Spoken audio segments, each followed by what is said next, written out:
Thought I'd just talk one more time about this most recent episode of The Last of Us, just because it's been so controversial, not surprisingly controversial, but so controversial, and I wanted to address a couple more things. Bear with me. One of the lines of criticism. So first of all, obviously, lots and lots of I've seen lots and lots of homophobic reactions to the love story of Bill and Frank. Some of these are just like, oh, this woke crap getting shoved down my throat, yada, yada, yada.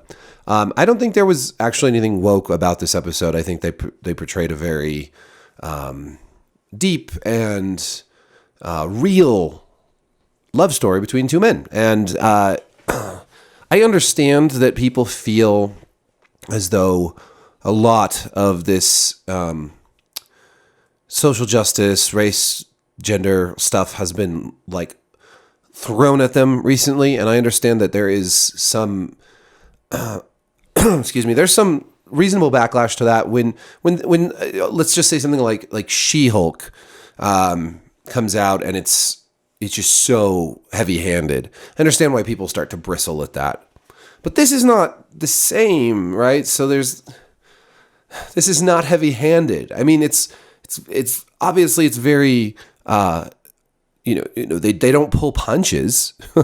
they show physical affection between two men. Oh my God. But it's not, like for one thing, like Bill is like the most libertarian. I mean, he's basically Ron Swanson in the Apocalypse. He's like the most libertarian, like gun-toting, don't tread on me, freedom lover. There's a great scene in there where they're arguing and Frank's like, you think the government's all Nazis? And he says, well, they are Nazis. And he's like, yeah, but they weren't then. But see, it's like there's a certain level of affection towards and respect towards his politics, which are, more right wing.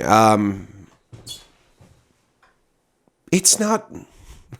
This is not a woke episode of TV. It's not a woke story. But then there's like, it ranges to homophobia that's just like straight up like, like gay people are disgusting, gay, all this stuff that I've seen. And that I don't even know how to respond to that. It's basically, I think that's wrong. And I hope that you can find more compassion towards people who are different from you, if that's how you feel.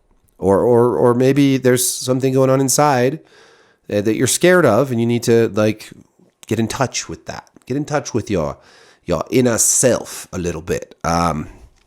Because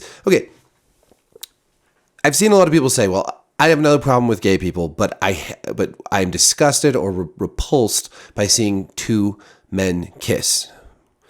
First of all, if that's how you feel, you don't have to say it. You can keep it to yourself. Second, I do think that's homophobic, because let's just try something else on for size. What if somebody said, I have no problem with black people, I just am repulsed when I see them kiss each other? I mean, that's racist. If you're repulsed by two people kissing because of their identity, right? Because they're black or they're gay or whatever, that's racism or homophobia. The only time you should feel repulsed by people kissing is if like there's a pedophile or something. That's repulsive because it's gross, it's awful, it's wrong, right? And that's why we feel repulsed to it. If we feel repulsed by somebody's just affection, that's something we should probably figure out in ourselves. Now, another thing that I've seen people say is, well, you expect me to think it's beautiful? You expect me to be aroused by it? Nobody is saying you should feel aroused when you see two men kiss. It's just loving affection. Like, you're not watching this episode to get turned on. This isn't titillating. If that's your fear, again, maybe there's just something you need to work out inside yourself. I don't even, if this was a straight couple kissing, I mean, I don't think that would be titillating or arousing either for straight people. I mean, this story isn't really like, it's not really something you watch to get all hot and bothered. That's not the point of a story like this. There are obviously movies out there, not just porn, but like, movies where the sex scenes and stuff are designed to titillate and they are erotic in nature. This is not that. I understand if you're watching a movie and it gets full-blown erotic and that's just a bridge too far for you, whether it's straight or gay or whatever, that's fine. And I understand if you just don't like to see people kissing, that's fine too. But if you're feeling repulsed by two men kissing, then maybe that's something that you should interrogate in yourself. We all need to self-interrogate. And I don't necessarily, like, homophobia doesn't mean that you want to, kill people or, whatever. It can just be that. It can just be this feeling of disgust. And then, well, why do you feel that way? What is it? Because you probably shouldn't. Anyways, moving on, two more things. One other line of criticism that I don't really like here is that this didn't move the plot forward. What about the plot suggests that in every episode of a TV show, it needs to be moved forward? I mean, first of all, the plot did move forward. There was plot development in the Joel and Ellie storyline. Even with this little sidetrack, we got the letter from Bill to Joel that does actually inform his character and where he goes next. And of course, they got his truck and the battery and all that. The battery was pretty cool how it was all dismantled. That was neat.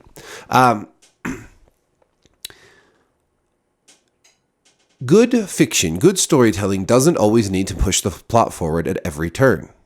It just doesn't need to do that. It can sit in idle for a little while. You can take time. Like in some of my favorite stories, like The Lord of the Rings, there are whole segments of that book that don't move the plot forward. But I'm glad they're there. When I was young, I was a little impatient with all the Shire stuff, right? But now I want to spend more time in the Shire before we even leave on the adventures. Like I want a little, like a prequel story that's just like life in the Shire.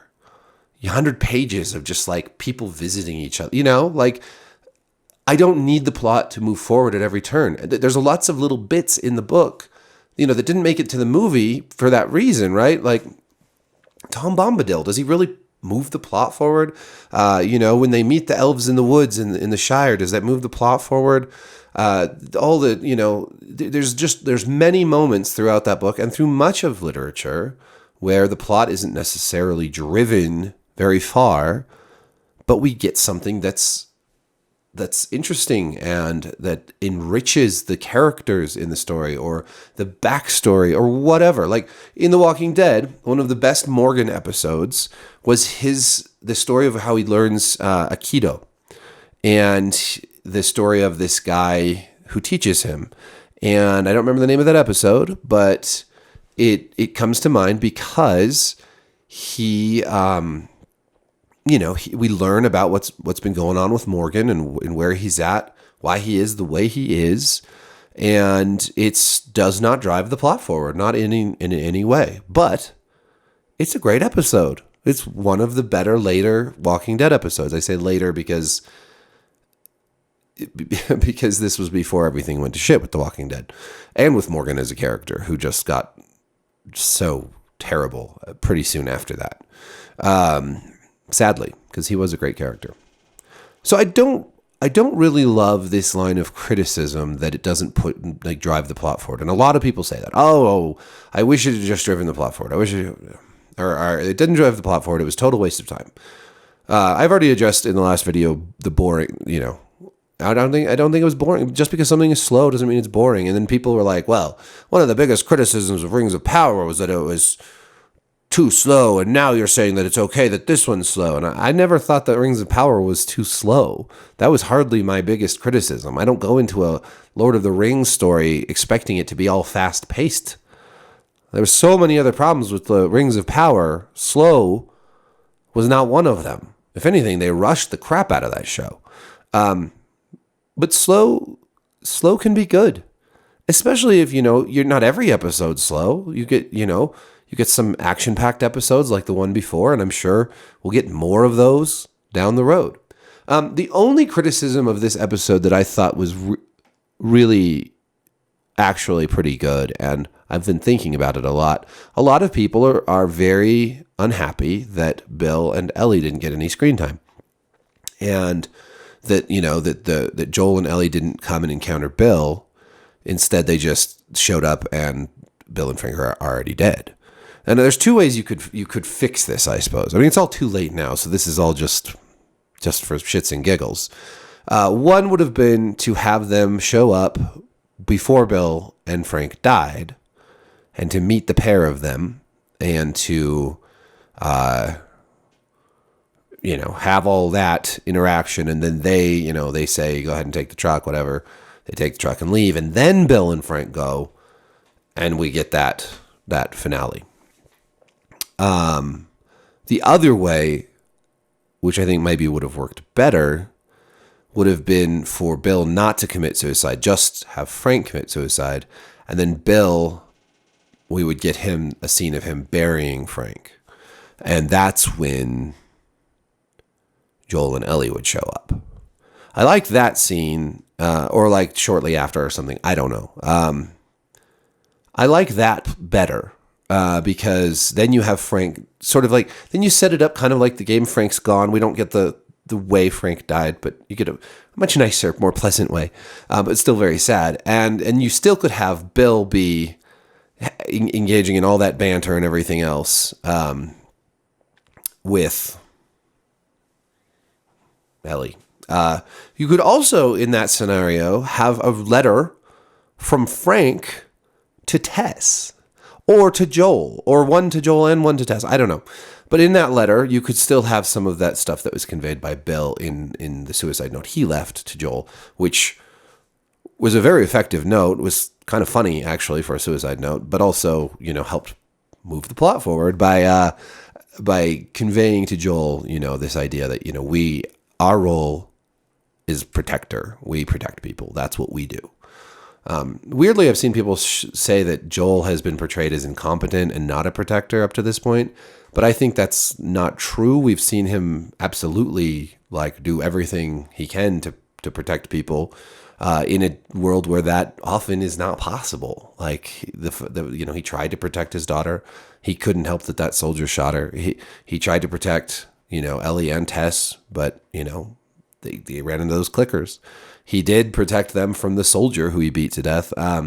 So anyways, all right, I won't go on from there, but I do like this version where Bill, as poetic as Bill and Frank dying together was, I also like this version where we still get all of that, but Bill,